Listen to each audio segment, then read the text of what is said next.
Hello everyone, कैसे हो प्यारे साथियों। आप सभी का स्वागत है आज के सेशन में। और आज के सेशन में हम बात करने वाले हैं यूपी टेट 2023 को लेकर के बात करेंगे।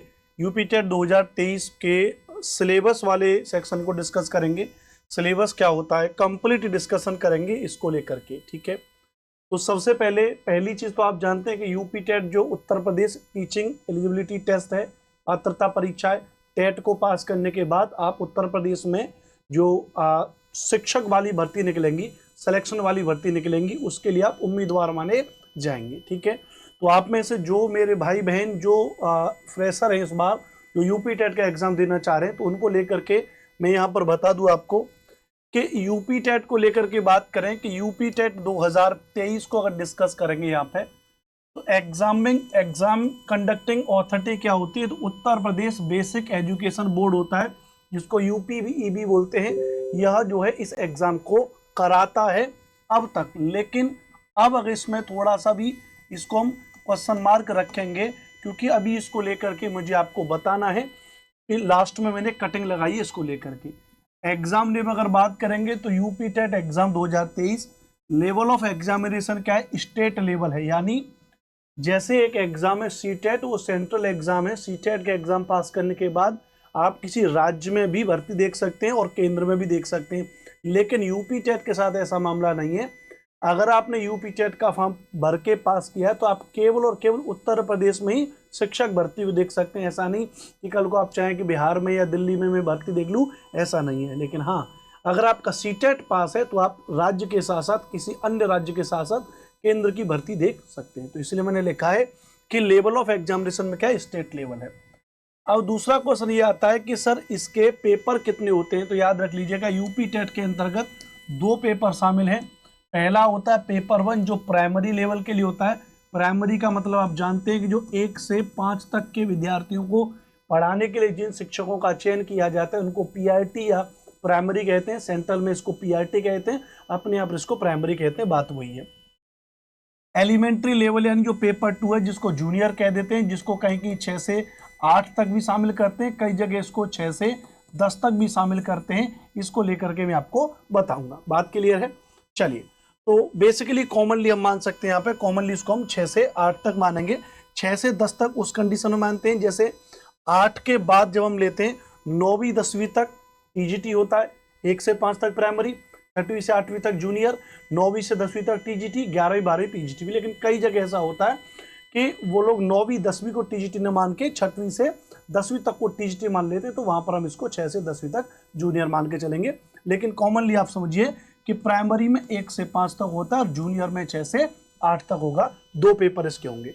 सर पेपर कैसे होगा, मोड ऑफ एग्जाम क्या होगा, तो याद रख लीजिएगा मोड ऑफ एग्जाम होता है offline pen and paper based, यानी ओएमआर शीट बेस्ड आपका पेपर होगा। इस बात को आप याद रख लीजिएगा। क्वेश्चन कैसे होते हैं सर, टाइप्स ऑफ क्वेश्चन कैसे होते हैं, तो मल्टीपल चॉइस क्वेश्चंस होते हैं मल्टीपल तरीके से। Marks of each paper 150 number का पेपर होगा। नंबर ऑफ क्वेश्चन 150 क्वेश्चन होंगे, 150 नंबर का पेपर होगा एक क्वेश्चन के लिए। UP TET 2020 marking scheme +1 for each correct answer. इसका मतलब क्या है, बच्चे जो पेपर दे करके आते हैं, मान लेते हैं कि आयोग के द्वारा अगर कोई सवाल उसमें गलत है, उसके ऑप्शन अगर उसमें गलत हैं, तो उसके बदले मान लेते हैं कि उसके ऑप्शन ही गलत थे, किसी क्वेश्चन के अगर ऑप्शन गलत थे और उसको आपने कर दिया, तो वो जो 2020 में मार्किंग स्कीम जो आई थी, उसके अनुसार हर एक जो भी प्रश्न आयोग के द्वारा अगर बाई मिस्टेक प्रश्न में गलत प्रश्न छाप दिया गया, तो उतने ही जितने भी सवाल निकलेंगे उनका आपको +1 यानी नंबर ज्यादा दिया जाएगा, ये वो कह रहा है। नेगेटिव मार्किंग अनुपम सर होती है, तो भैया नो नेगेटिव मार्किंग होती है, याद रख लीजिएगा। इसमें टाइम अलॉटेड कितना होता है सर, तो 2 घंटे 30 मिनट का टाइम दिया होता है। लैंग्वेज ऑफ द एग्जाम कैसी होती है, तो बाइलिंगुअल होती है, हिंदी में भी पेपर होता है, इंग्लिश में भी पेपर होता है। तो आपके जो डाउट हैं कि यूपी टेट का एग्जाम, तो यूपी टेट का एग्जाम अब तक तो Uttar Pradesh basic education board कराता था, क्वेश्चन मार्क लगाए, इसका जवाब पीछे दूंगा। यूपी टेट एग्जाम 2023 राज्य का लेवल की परीक्षा है। 2 पेपर होते हैं, पेपर 1 जो प्राइमरी के लिए, पेपर 2 जो जूनियर के लिए है।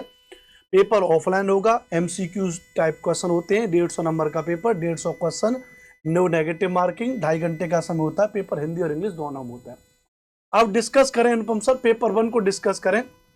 पेपर 1 प्राइमरी लेवल के को डिस्कस करेंगे। तो इसमें क्या मामला है, अगर इसको थोड़ा समझेंगे तो नंबर ऑफ क्वेश्चन हो जाएंगे 150 और ड्यूरेशन तो वो हो जाएगी 2 घंटे 30 मिनट क्या हो जाएगी, इसकी ड्यूरेशन हो जाएगी, याद रख लीजिएगा। लेकिन इसमें प्राइमरी लेवल में यहाँ पे लिखा है 1 से 5 तक, तो जो चाइल्ड डेवलपमेंट और पेडागोजी होती है वह होगी 30 नंबर के क्वेश्चन होंगे, 30 ही नंबर होगा, मतलब 30 नंबर की आपकी चाइल्ड डेवलपमेंट पेडागोजी, जिसको हम CDP कह देते हैं। लैंग्वेज 1 आपकी हिंदी है ना, लैंग्वेज 1 में आपकी क्या हिंदी या जो भी आपकी लैंग्वेज है 30 नंबर की। दूसरी लैंग्वेज में इंग्लिश, उर्दू या संस्कृत में कोई दूसरी लैंग्वेज 30 नंबर की। मैथमेटिक्स आपका क्या 30 नंबर का mathematics. Environmental studies and EVS आपका 30 नंबर का। टोटल की अगर बात करेंगे तो टोटल आपका 150 नंबर का हो जाएगा, मार्क्स भी आपके 150 नंबर के हो जाएंगे। यानी अगर आपको यूपी टेट का प्राइमरी का पेपर अगर आपको पास करना है तो 150 नंबर का पेपर होगा, जिसमें मैं एक बार फिर से आपको बता दूं भैया कि चाइल्ड डेवलपमेंट एंड पेडागोजी होती है भैया 30 नंबर की, 30 ही नंबर होते हैं। दूसरी 2 लैंग्वेज होती है, लैंग्वेज 1 और लैंग्वेज 2। लैंग्वेज 1 में तो हिंदी रहती है, लैंग्वेज 2 में आप इंग्लिश, उर्दू, संस्कृत रख सकते हैं। तो 30 नंबर का और 30 नंबर का, तो 30 और 30 60 नंबर की लैंग्वेज और 30 नंबर की CDP। 30 नंबर की इसमें क्या होती है, गणित होती है। 30 नंबर की आपकी इसमें क्या हो जाएगी भैया, मैथमेटिक्स हो जाएगी। और 30 नंबर की भैया आपकी इसमें एनवायरमेंटल स्टडीज, यानी इसको हम EVS कह देते हैं 30 नंबर की।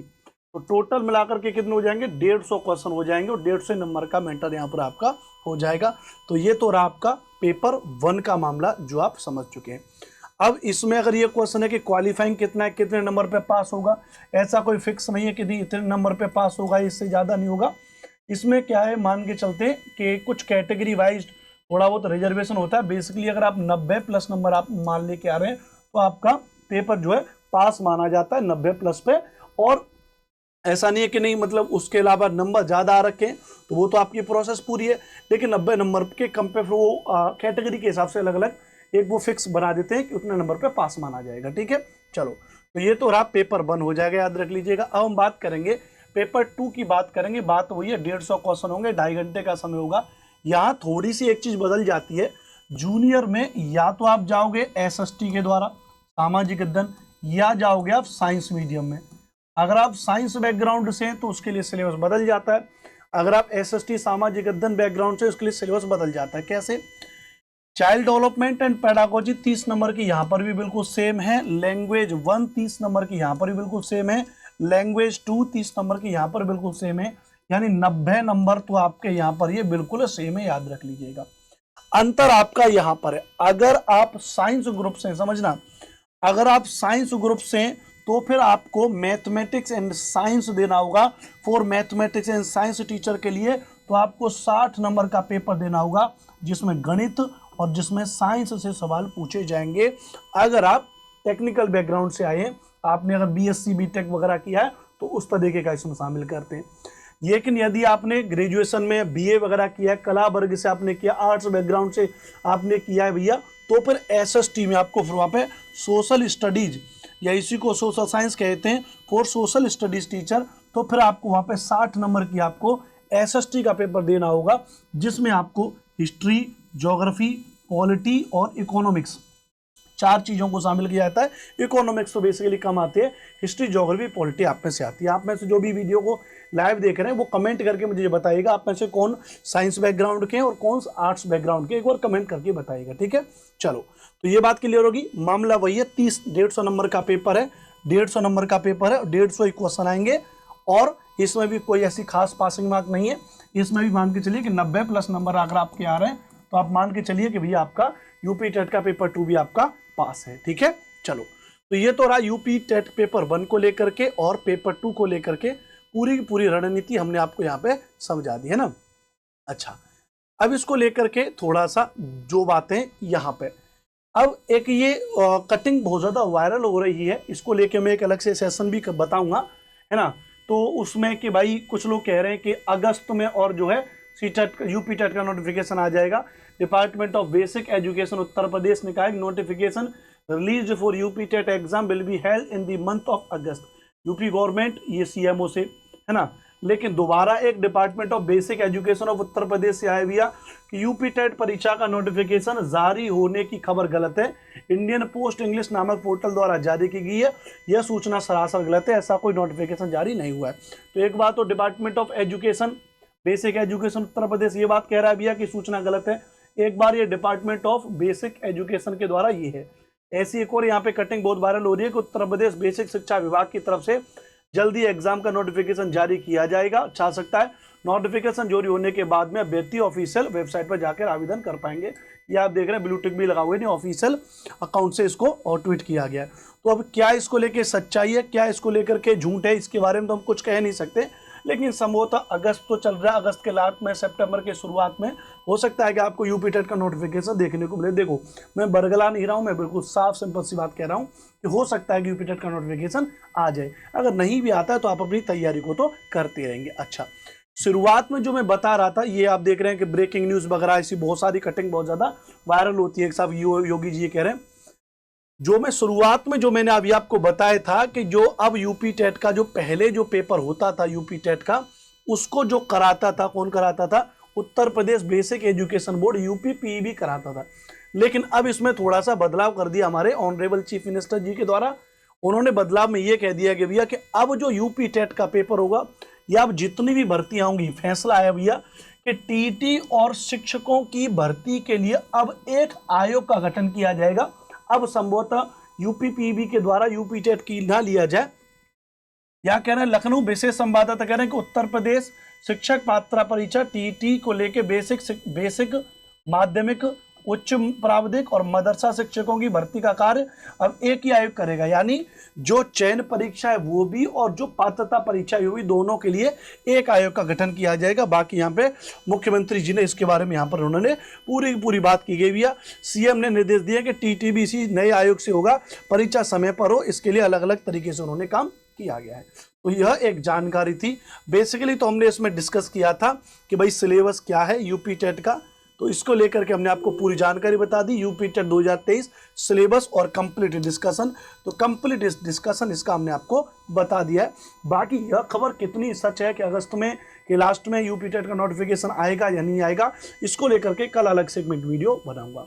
आपको यदि सेशन अच्छा लग रहा है मेरे प्यारे साथियों, तो इस चैनल को सब्सक्राइब करें और अपने दोस्तों के साथ में शेयर करें, हमको सपोर्ट करें। मेरा नाम अनुपम भारद्वाज है, एसएसटी विगत कई वर्षों से लगातार आपको पढ़ा रहा हूं, तो शानदार तरीके से पढ़ने के लिए आप इस मेरे चैनल को सब्सक्राइब कर लें। अब मैं अपने इसी यूट्यूब चैनल पर आपको पढ़ाऊंगा, अब मैं कहीं और नहीं पढ़ा रहा हूँ, तो आप थोड़ा सा सपोर्ट करें। थैंक यू वेरी मच, जय हिंद, अपना ध्यान रखिएगा, शुक्रिया।